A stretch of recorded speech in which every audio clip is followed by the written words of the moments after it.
मित्रों नमस्कार। आप सभी को मेरे इस YouTube चैनल केजरीवाल जिंदाबाद में पुनः स्वागत है। ये एक बहुत ही महत्वपूर्ण विषय है जो कि मौजूदा दिल्ली की जो युवा पीढ़ी है, जिन्हें अगले 10 या 20 साल बाद हमारे देश की ह्यूमन रिसोर्स के रूप में इस्तेमाल किया जाएगा देश के विकास के लिए, उससे जुड़ा हुआ ये अति महत्वपूर्ण मुद्दा है और इस मुद्दे पर मैं आप सभी का ध्यान आकर्षण करना चाहता हूँ।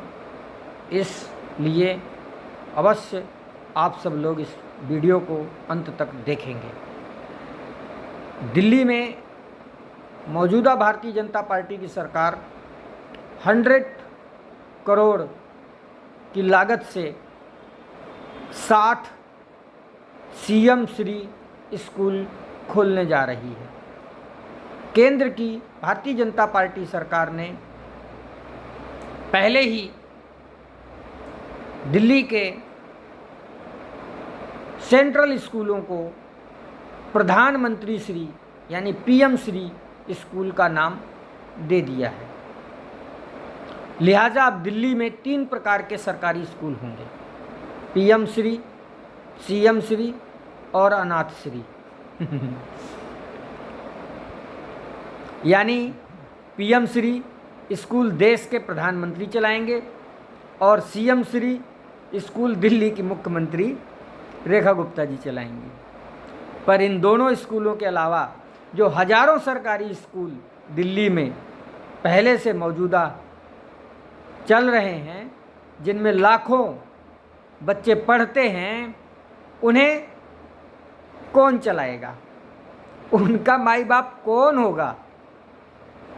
चूँकि इन स्कूलों का मालिकाना स्टेटस अब स्पष्ट नहीं है, इसलिए इनको अनाथ श्री स्कूल कहा जाना उचित होगा। खैर, सीएम श्री स्कूल खोलने के पीछे दिल्ली की बीजेपी सरकार का तर्क है कि इसमें राष्ट्रीय शिक्षा नीति 2020 पूरी तरह से लागू होगी। तो क्या इसका मतलब ये हुआ कि अनाथ श्री स्कूलों में राष्ट्रीय शिक्षा नीति लागू नहीं होगी? सोचिए, यही नहीं, जब दिल्ली में पीएम श्री स्कूलों के लिए पिछले साल केंद्र की भारतीय जनता पार्टी सरकार से समग्र शिक्षा स्कीम का फंड रोककर दिल्ली सरकार से ज़बरदस्ती MOU साइन करवाए थे, तो उसमें शर्त थी कि दिल्ली में राष्ट्रीय शिक्षा नीति 2020 पूरी तरह से लागू होगी। तो अब करिए राष्ट्रीय शिक्षा नीति 2020 को लागू पूरी तरह से दिल्ली में। किसने रोका है भाई? अब तो डबल इंजन है।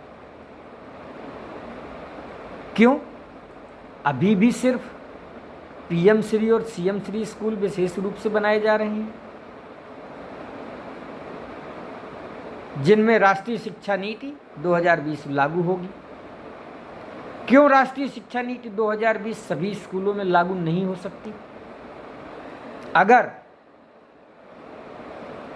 भारत सरकार द्वारा 5 साल पहले घोषित राष्ट्रीय शिक्षा नीति अभी भी पूरी तरह से दिल्ली में लागू नहीं हो सकती, जो कि देश की राजधानी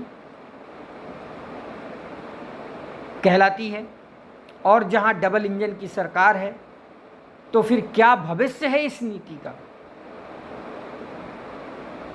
दरअसल भारतीय जनता पार्टी की केंद्र सरकार राष्ट्रीय शिक्षा नीति 2020 को सिर्फ ट्रॉफी के रूप में देखती है। ये खुद इसे पूरी तरह से लागू नहीं करना चाहती, क्योंकि ये अभी भी देश के 10% बच्चों को शिक्षा और बाकी 90% के लिए ढोंग, ये उसी पर यकीन रखते हैं। आप समझ गए होंगे कि 10% में कौन आते हैं और 90% में कौन आता है। यही इनका कॉन्सेप्ट है और इसी कॉन्सेप्ट के तहत इन्होंने पिछले 10-11 सालों में, जब से केंद्र में भारतीय जनता पार्टी चल रही है और इनकी तमाम राज्यों में जो भारतीय जनता पार्टी की सरकारें चल रही हैं, वहाँ पर जो इन्होंने शिक्षा नीति अपनाई हुई है, उस शिक्षा नीति का मतलब है बेड़ा गर्क। देश में ये ऐसा एक भी राज्य नहीं दिखा सकते जो इनकी शिक्षा नीति को पूरा देश ही नहीं पूरी दुनिया में चर्चा का विषय माना गया हो। ठीक उसके बनिस्बत निवर्तमान सरकार आम आदमी पार्टी की, उसका शिक्षा मॉडल देश ही नहीं पूरी दुनिया में चर्चित हुआ। तमाम राष्ट्रों के राष्ट्राध्यक्ष, अमेरिका की जो राष्ट्रपति हैं, उनकी जो पत्नी मेलेनिया ट्रम्प, वो आती हैं दिल्ली का शिक्षा मॉडल देखने के लिए। संयुक्त राष्ट्र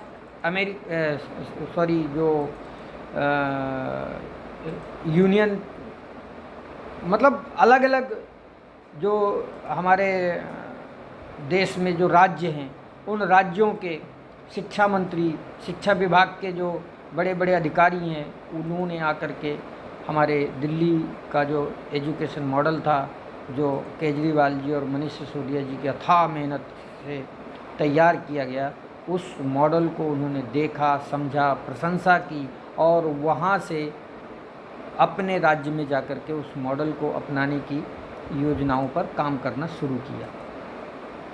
लेकिन दिल्ली में मौजूदा जो डबल इंजन सरकार है, उसे तो सिर्फ सीएम श्री चलाना है, जिसके तहत 60 स्कूल तैयार होंगे, और जो प्रधानमंत्री जी के द्वारा जो पीएम श्री योजना के तहत स्कूल चल रहे हैं सेंट्रल गवर्नमेंट के, उन्हें देखना है।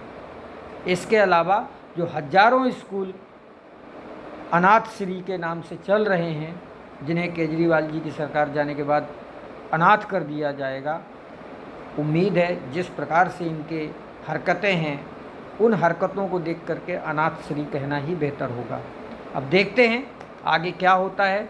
मैं अपनी इस वाणी को यहीं पर विराम देता हूं और आप सभी से उम्मीद करता हूं कि आप सब लोग जो है इस वीडियो को अंत तक देखेंगे, और इस वीडियो को देखने के बाद आपके क्या विचार हैं, क्या सोचते हैं, उन्हें ज़रूर कमेंट बॉक्स में लिखिएगा, ताकि मैं भी आपके विचारों को समझ सकूं।